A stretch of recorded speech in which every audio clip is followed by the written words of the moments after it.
Robert Waldo, early August 2018, continuing recording the audio tapes recorded between Richard Waldo and Edna Limor Waldo about her life.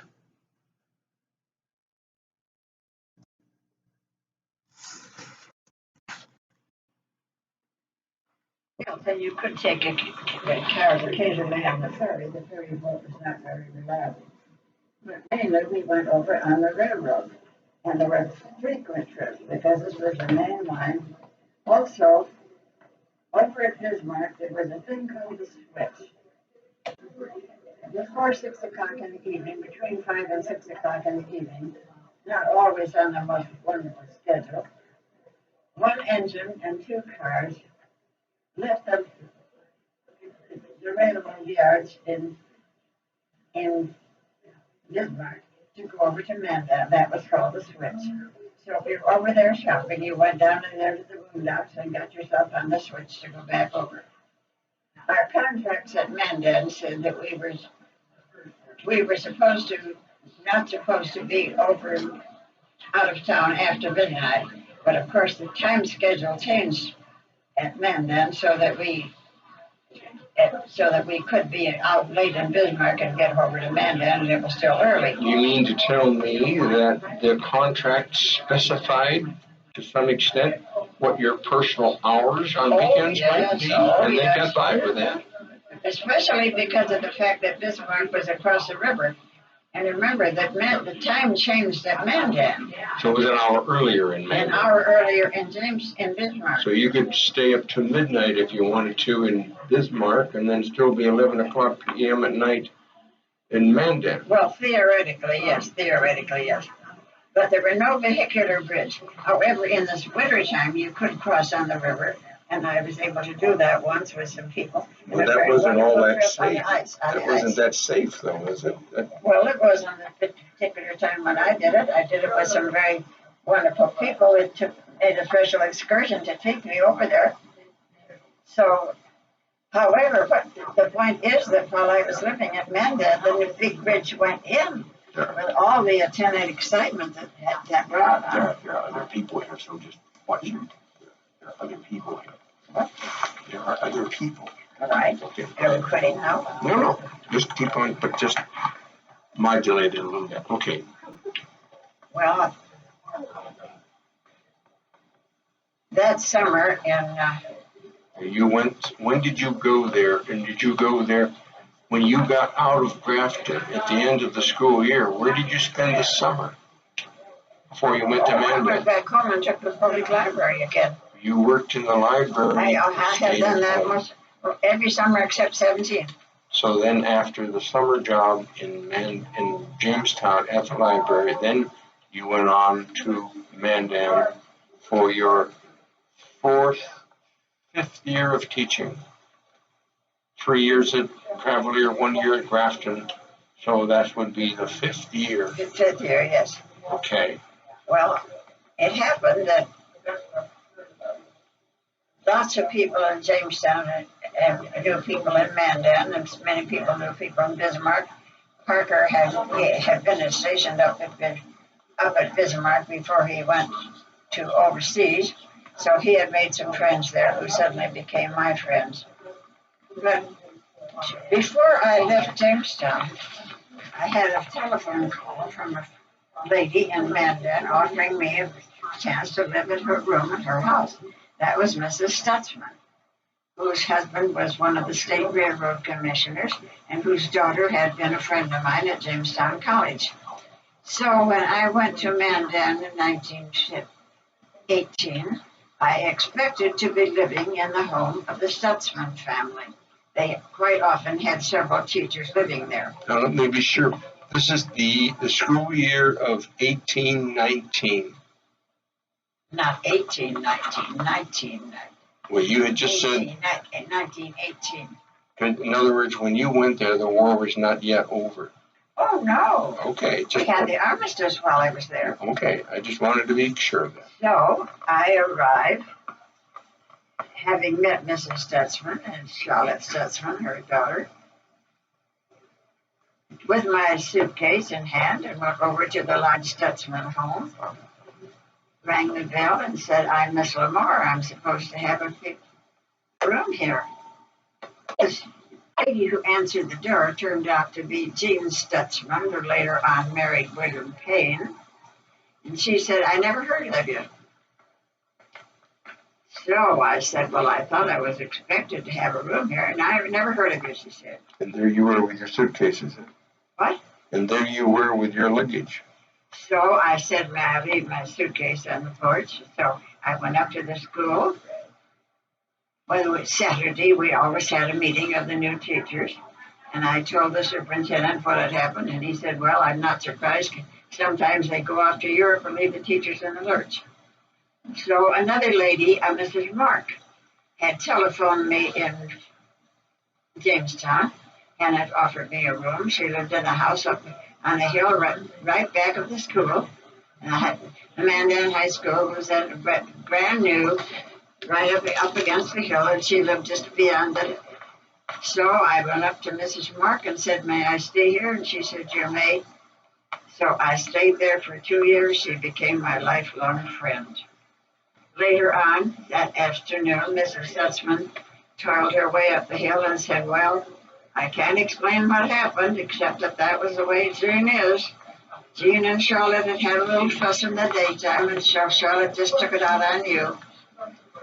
So I always knew that Jean Stutzman, who later on married Bill Payne and who later on died in an institution, had her idiosyncrasies and her difficulties, but she unfortunately had given me a very poor arrival in Mandan. It was very, very fulfilling to be in a much larger place. Mandan wasn't a big place, but it was bigger than I'd been before. And it was very lively. But it wasn't bigger than Jamestown, though, was it? No, it wasn't bigger than Jamestown, but comparable. Comparable. And of course, Jamestown was a division point of the Northern Pacific, so was Mandan. But if you combine the populations of Bismarck and Mandan together and the access to both cities, that was definitely well, bigger. Yes, of course. Of course, and it was not only that, it was the legislature and all that. And of course, I had never known much about the legislature. I had not known anything about it. And a little later on, I'll tell you the first day that I got up the nerve to go over to Bismarck to call it the governor's mansion, which I did later on because I knew somebody there. But at any rate, school began very auspiciously. The high school was almost new, right up against the hillside. I believe it's still in use, although they have another school now. They had a very, very large gym because the most important thing in Mandan at that time was basketball and football. So the thing they had to have, first of all, was a good gym, and they had it. The coach at Mandan at that time was a man named Red Erickson. Some of the state papers in North Dakota said Red Erickson and 10 other men played football Saturday. Red Erickson, who has rather a rough diamond character, had then graduated from Jamestown College and had become the coach at Mandan. At Mandan. But he must have been quite a hero at Jamestown, then. He was quite a hero at Jamestown. He was very welcome at Mandan because Mandan is still very keen about athletics. And of course, we had not been close friends, but we had worked together there. And it was very interesting to both of us. Was he about the coach and me to be the head of the English department. Was he about your age? Oh, yes, he was a little younger because he was just out of school. You see, I'd been teaching 4 years then. So he was a coach and also a teacher? Well, I think he did some teaching, but not very much. I think he taught some math, but that was never his fault. He just coached. And he was a very good coach. In fact, we had the state championship, there, not Bismarck. Mandan had it. It was a very big deal. We'd go over to Mandan and to Bismarck, and they would call us engine wipers because of the roundhouse at Mandan.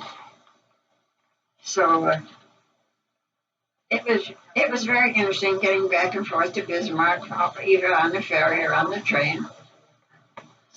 Some narrow escapes and not getting back on time and so forth. Well, who was in relative to this midnight, restriction that was in your contract? Let's say that you didn't get home until beyond midnight. Who was going to check on you? Well, I don't know, and I don't know that it ever happened. I didn't worry about it because I was not the kind of girl who stayed out that late anyhow. Right. But the point was that it gave us a greater sense of freedom. I think perhaps this is a good place to explain how unsophisticated I was as far as state governor is concerned. Up in Pembina County, there was a town called Hoople, and there one of the state treasurers, senators lived in Hoople. In fact, on the train they used to say, "Hoopla, hoopla, this is Hoopla in Pembina County." So somehow at Hoople, North Dakota, I had known a girl named Jenny Minder. And after I had been at Bismarck a few days, I realized that Jenny Minder is living with his sister, who is Mrs. Lynn J. Fraser, of the governor of North Dakota. And so I thought, well, someday when I get real brave, I will go over to Bismarck and I will call at the governor's mansion and ask if I may see Jenny Minder. Now, in those days, you made such a call unannounced. Didn't you write first? Oh, not in North Dakota. You never did, but they would have laughed your head off. You just knocked on the door. Well, the point was, when I knocked on the door, I expected to see a maid, a uniformed maid, come to the door. I expected to see some little gold chairs inside, but that isn't the whole story. In the end of World War II, it was very difficult to get any kind of a man science teacher. You mean World War I? World War II, yes. World War I, yes.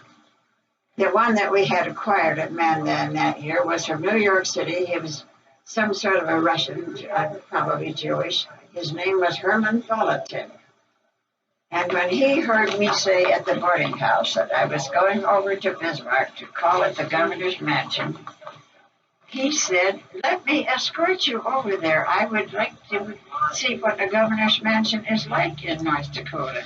He was from New York City. So I don't know why I let Herman Volatin go along with me. I wasn't interested in him or anything, but I did. So you perhaps have heard the story that Lynn J. Fraser, who is the governor of North Dakota, had twin daughters who we call Uni and Versi. Now that is not a joke. Uni and Versi, as in university? That is not a joke. That is true. He called his daughters Uni and Versi because having gone to the University of North Dakota was a great event in his life. So the Hoople girls were called Uni and Versi. They laughed about that all over the United States, but that was what really happened. So young Herman Volatin and I, from New York City, we arrived and rapped on the door at the governor's mansion. And I expected the maid to come to the door. Here arrived one of these very lumpy twins. And I said, "Well, I thought I'd like to see Jenny Minder." She could, "Sure, come on in if you want to." And she didn't offer me a little gold chair to sit down. She said, "Sit down, wait, and I'll see if she's around." And that was my reception at the governor's mansion in North Dakota. One of the twins, I don't know whether it was Uni or Varsity, we always wondered what about Itty, because we always used to say that the Frasers must have had a third one that they called Itty. But anyhow, I went over there to see Jenny Minder several times later on, but I never became an habitué until later on when I lived in Bismarck and had my best friends were always the governor's mansions. Governor's wives, you mean? Governor's wives. Another very good friend I had made in Bismarck was Glenn Bruce, whose father was in the Supreme Court. Parker Lamore had This was a friend you made in Bismarck or Mandan? met Bismarck. Okay. Parker Lamore had been stationed in Bismarck before he went overseas with the Guard. And so Parker had made some influential friends. Parker always made the right kind of contacts, even from high school. So one of his good friends was Glenn Bruce, Glenn, whose father was in the state Supreme Court. And that, of course, was a very big deal in my life, too. So after I'd been at Mandan a week or so, I was invited to go to Bismarck Sunday afternoon to have dinner with Dr. Bruce, with the Bruces. So that was another one of my good contacts that I made through my brother. That lasted also long until after I was married. Glenn Bruce's cousin was Cornelia Pickett, whose uncle had been the Pickett's to Gettysburg. The Picketts, General Pickett from the Confederacy. He had been an uncle or something of that sort. At any rate, she married Benton Baker later on. So Cornelia Pickett was staying with the Bruces at that time, so I also met her at that time, and also for the first time met Benton Baker. So I had a very good introduction to Bismarck right away. Who was Benton Baker? You haven't identified who he is. Well, he was one son of the very famous Captain Baker, who later on did so much help for me in doing my book, Dakota. Captain Baker getting his title because he was a steamboat captain. Yes, that's true. Okay. So I made some connections in Bismarck very early, and in fact, I expected to. That's one of the reasons I went to Mandan to see what was going on. In Mandan, I had this very good room up on the hill back of the school. We had a boarding house kept by Mrs. Leakley, who herself was quite a well-known character, and whom our family knew very well later on. So that was what you did. You had a room and you ate out at a boarding house. My teaching work was very, very satisfactory. I had as the head of the English department, I had the... Oh, you were the head of the English department? Yes, I was the head of the English department. How many other English teachers were there? Two others. Mrs. Nickerson and Mrs. Robertson. Oh, that's right. They taught only the next 1 year. But the point was, as head of the department, that the school building was new. I had the most desirable corner classroom, the most desirable location everywhere. And it was a privilege to have Mrs. Robertson, whose husband was Charles Robertson, later of the store and of the state representative, and Mrs. Nickerson, whose husband became my doctor. They were teaching only for the duration, and they were there only that 1 year. After that, we had other people. So I went in pretty much to do as I pleased.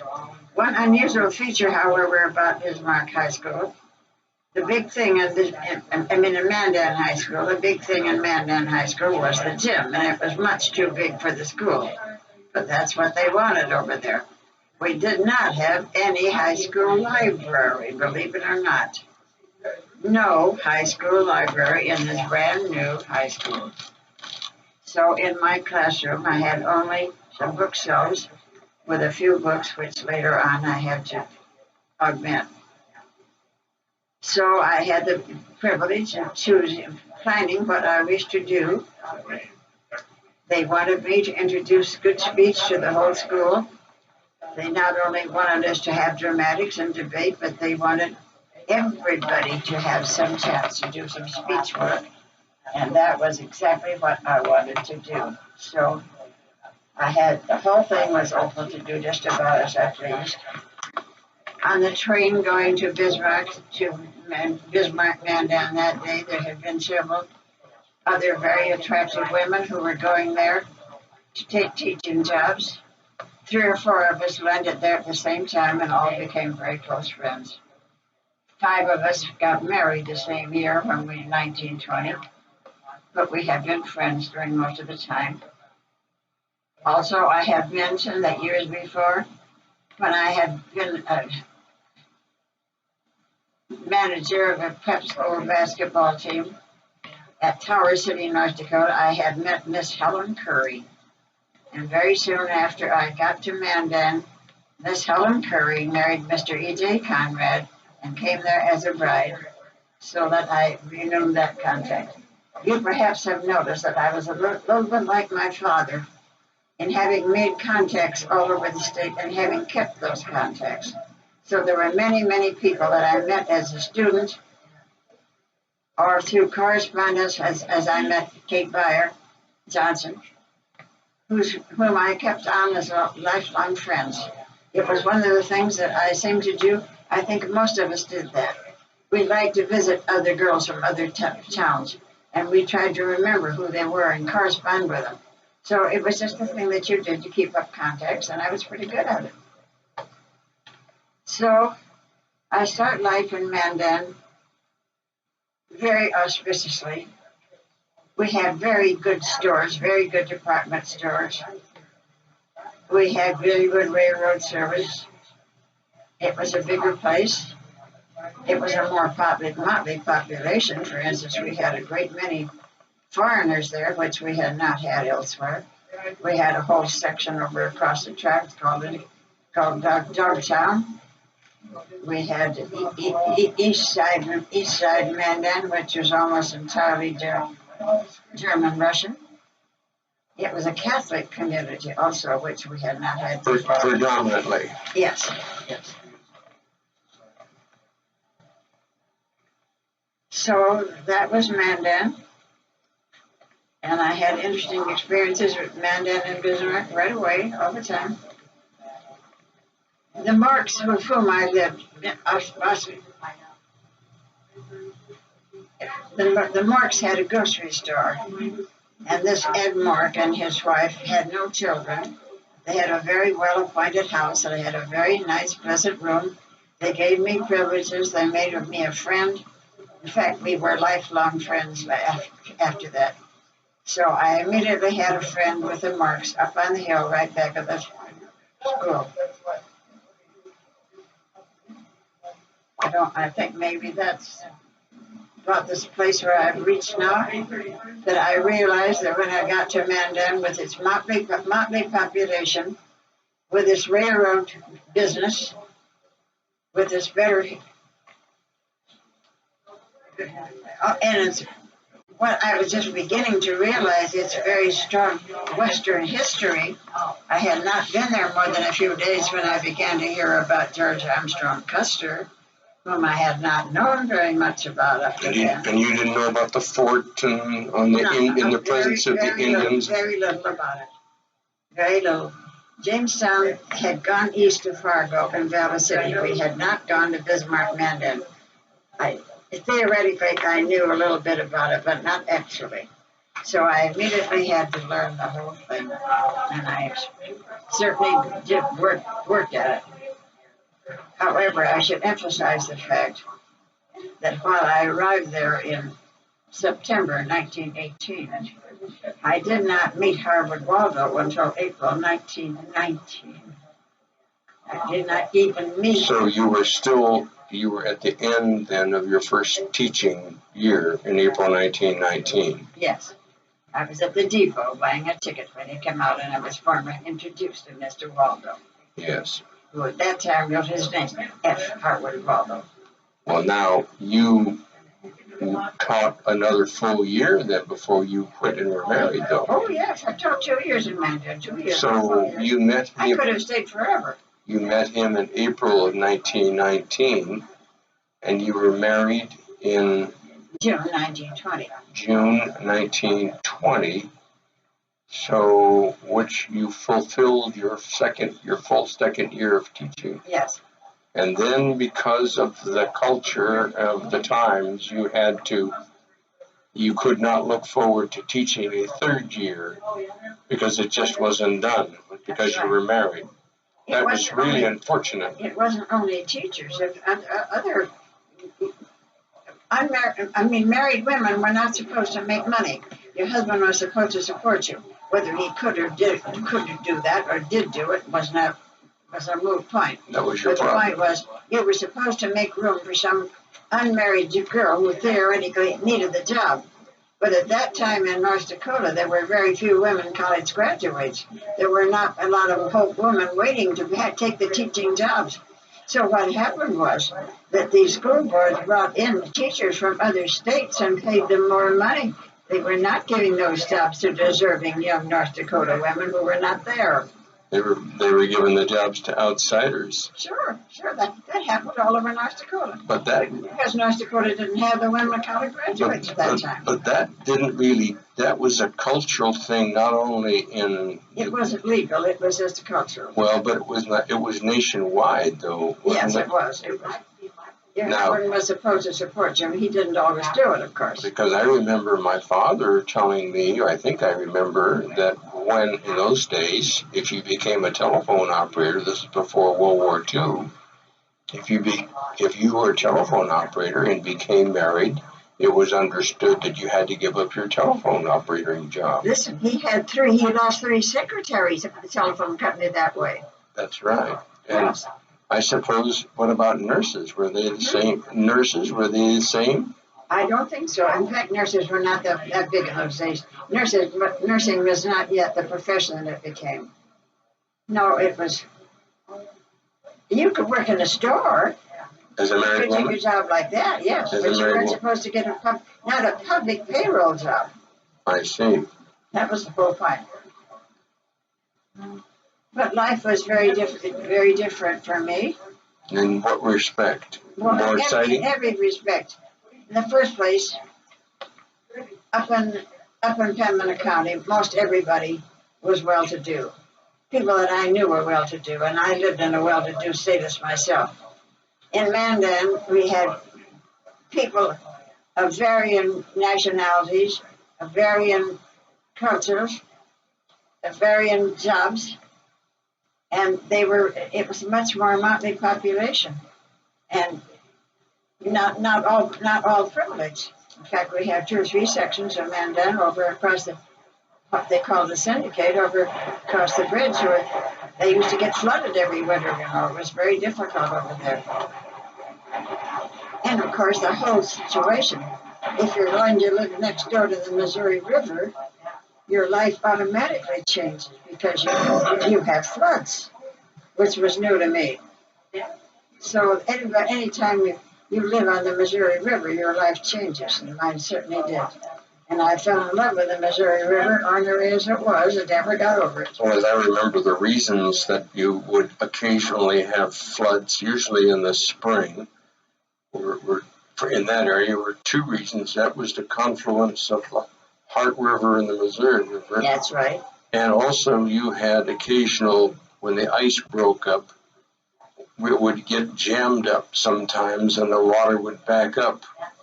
And that was oftentimes a problem. I remember so well living in Bismarck. The word would come out, the ice is breaking, and everybody from the whole one end of Bismarck all began running down to the river to see if they could see it.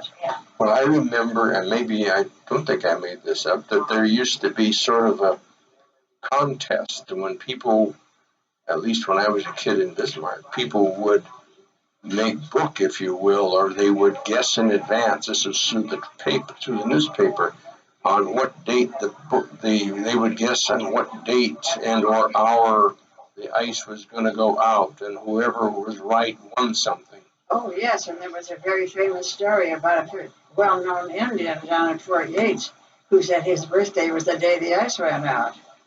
And so it was, but the birthday varied a little year by year, but it wasn't a bad way to keep track So of it. it was. Anyhow, that was but of course we had. Pause this now. I've got to go to an appointment for dinner. Brando's, actually.